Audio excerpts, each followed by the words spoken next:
It's a good team we played. Their first 6 offensive guys are very good. They're slick. Tommy Schreiber obviously puts a lot of pressure on you in a lot of different ways. And, you know, we went into the game and we had talked all week about defending the knowns. And the knowns were Tom Schreiber, Jeff Ficcaro, and then McDonald and Ambler. Those were the guys that we felt like we really had to control in this game. And if you look at the score sheet, Jeff Ficcaro's got 3 and Tom Schreiber's got 3. That's a big part of the storyline right there. I thought they did a very good job of moving the ball. I thought they took chunks of time off the clock. They attacked just enough at the right times and, you know, possessed the ball. We haven't been forced to play that much defense, obviously, since the season has started. I thought we tried to play fast early, you know, and made some poor decisions that came back to haunt us. And we're going to get better at playing fast. We are. We just got to keep at it. We got to keep working. And we saw what we look like against what I would deem a pretty darn good team that's going to beat some people. They got a good day in the goal. You know, thought we were poor at the fundamentals. One area defensively that we talked about all week was we had to keep those guys out of the middle of the field. And Tom Schreiber got to the middle of the field. Jeff Ficcaro got to the middle of the field. And you just can't allow those guys to do it. All you got to do is spend some time watching them on film. And they are really dangerous when they can get to the middle of the field because everybody on the offensive side of the ball becomes an option. The 2 attackmen coming from behind become an option, and they shoot the ball very well. I thought we got beat. I don't think we played great. I think in large part that was our opponent did a good job. I'm disappointed, but it's March 1st. We're going to rebound. We got a game on Tuesday. We got to put this one behind us right away. We're going to learn from it. We're going to study the film, and then we're going to start getting ready for Mount St. Mary's. But make no mistake, we're going to do a better job with the fundamentals of the game. So hats off to Princeton. I thought they did a good job. You obviously don't lose games early, but when you look back at all the face-offs you were winning, and all the shots you were getting in the first quarter, and starting off 17-5, and all, just to be stuck at 3-3, was that a downer? It's not a downer, Gary. It's frustrating. You know, we didn't make the plays when we needed to make the plays. I mean, if you want to really simplify things, they did. We didn't. So, you know, at one point in time, we were 4 of 27 or 4 of 28. Were they bad shots?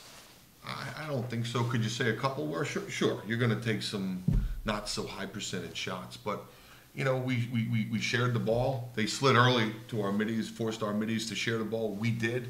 We got some looks. But, you know, I'm not the guy who's going to blame it on shooting. I'm not going to do it. That's a fundamental part of the game. Defending one-on-one and taking away the middle of the field is a fundamental part of the game. So I'm going to blame it on just that we didn't play good one-on-one defense. It's a part of the game. So we didn't do the fundamental parts of the game well. But in the end, Gary, when you look at it, when we had an opportunity to make a play, we didn't make the play. When they had an opportunity to make the play at an important time, they made the play. Dave, what did they tell you about the goal with 0.6 of a second left in the first half? They told me it wasn't a goal. So, listen, Patrick, that's part of the game. We didn't lose a game because of that call. We didn't lose momentum. You know what? It was a call. It's a part of the game. There are a million other plays where we should have done a better job. Simply put, you know, the officials, you know, had a tough job officiating 2 teams getting after each other tonight, and you know, they had no impact on this game. I'd like to blame someone else. There's no one to blame. We didn't do the job when we needed to do it, and we'll get better. We'll learn from it, and we'll move forward. Dave, 1 point from the starting midfield. Was some of that just an off night? Was some of it, like you said, the stuff that Princeton was doing defensively? Well, you know, if you look at it, they were sliding early as can be to John and John. They just said, we're going to pull Rex Sanders, and we're gonna slide to these other two guys, and we're gonna slide immediately. So what you do is you're trying to force John and Lee, who had 3 assists. You know, I mean, everybody talks about how he's not a very good passer. He had 3 assists today. They forced the ball out of our midfielders' sticks, and we got the opportunities. Just didn't make the most of those opportunities. But they're a well-coached defense. I think you'll look at them and say, well, not a lot of names there. I think that benefits them the way they want to play. They're a system-oriented team. I thought they got a good effort out of their goalie. I mean, gosh, Rex Sanders, we call a little play for him, and we set it up. Bobby sets it up great for him, and we get a shot, and he makes a really nice off-stick side save. So let's give Princeton credit. They did a good job, and they made the plays when they had to. They were more fundamentally sound than we were. And unfortunately, we wasted a really good effort at the face-off X. But I would tell you, we were good at the face-off X because that's the place all spring long. We've been the most fundamentally sound. That guy is out there every single night after practice working on his trade. And we've got to do a little more of that, I think. Tucker, what did you see defensively in the fourth quarter? Was it communication,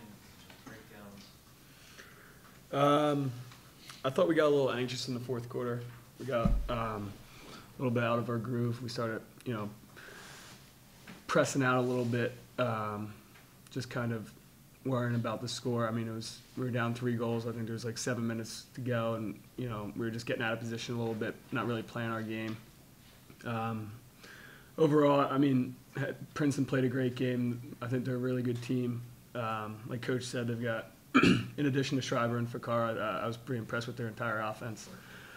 And I thought we were well prepared. It's just, I think we're going to look at the film. I think we're going to be frustrated. We prepared for a lot of the plays that they had, and we just didn't execute on defense, and that's the bottom line. So we just got to do a better job.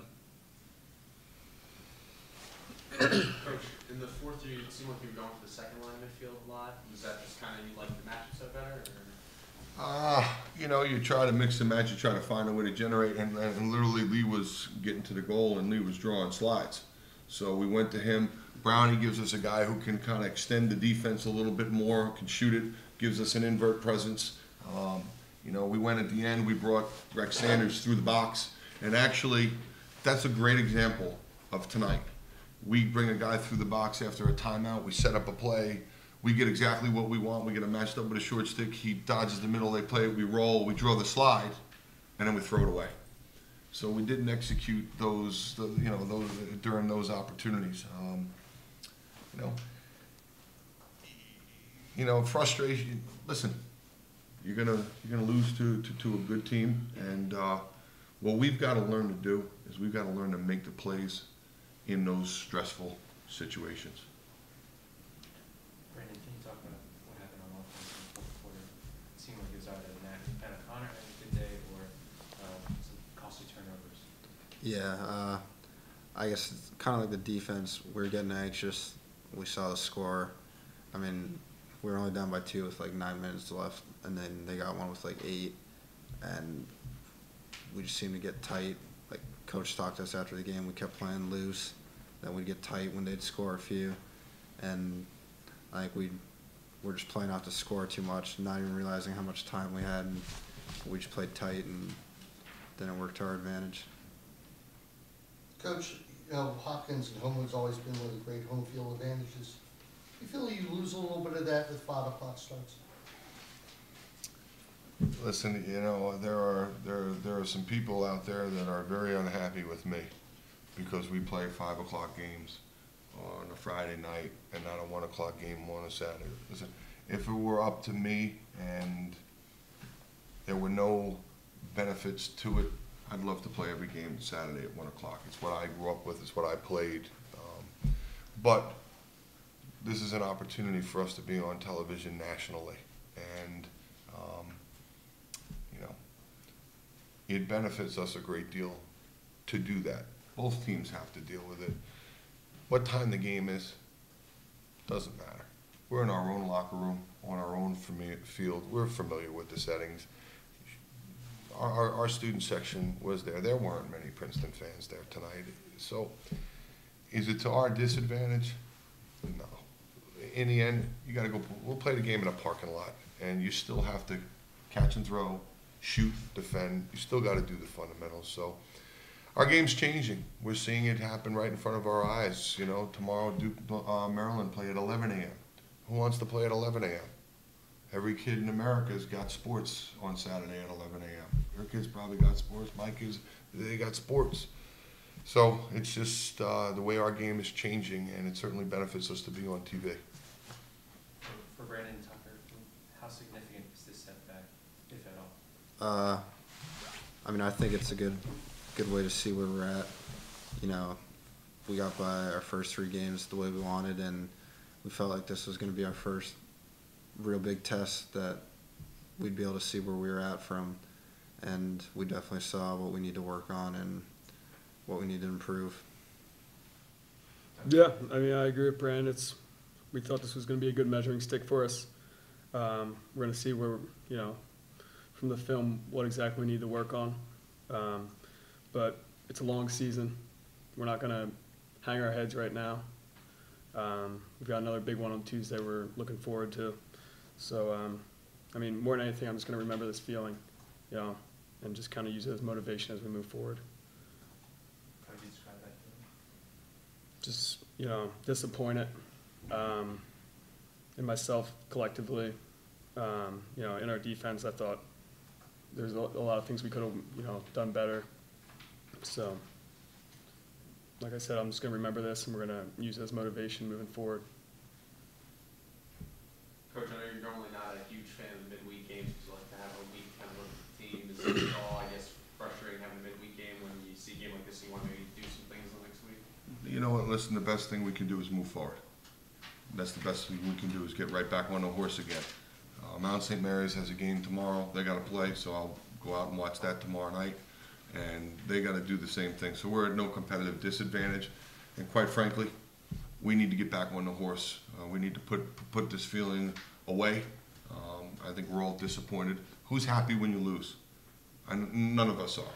So it's the disappointment, and you know what you are as a man, you figure out through your disappointments. And we'll handle it the right way. We'll come back to work on Sunday. We'll watch the film tonight and tomorrow, and then we'll get together with the team on Sunday, put Princeton to rest, and start getting to work on Mount St. Mary's.